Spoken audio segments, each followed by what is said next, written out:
Green bus service कब शुरू होगी? ये एक ऐसा सवाल है जो गुज़िस्ता कई सालों से कराची के शहरी एक दूसरे से और हुक्मरानों से कर रहे हैं। 2016 में शुरू होने वाला मंसूबा 1 साल में मुकम्मल होना था। ये वादा था वज़ीर-ए-आज़म नवाज़ शरीफ का, लेकिन 5 साल गुजर जाने के बावजूद ये मंसूबा ताहाल मुकम्मल नहीं हो सका।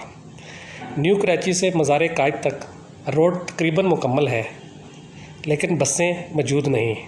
वफाक और सिंध की लड़ाई की वजह से कराची के शहरी अच्छी सफरी सहूलत से महरूम हैं।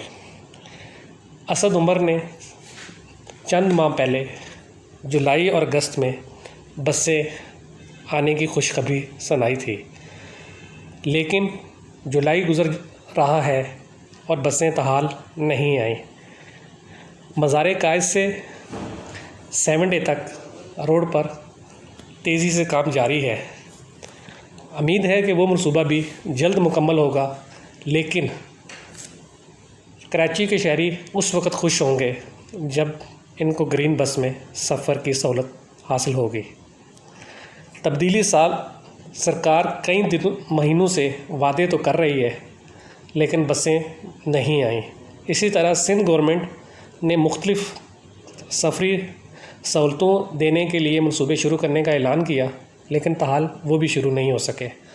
ज़रूरत इस बात की है कि कराची के मुख्तलिफ़ इलाकों में सफरी सहूलतों के लिए अच्छी बसें चलाई जाएं ताकि आवाम आराम से सफ़र कर सकें। इस वक्त जो बसों की हालत है वो सब के सामने है। कोई भी शख्स अपने कपड़ों को सलामत रख के बस से नहीं उतर सकता।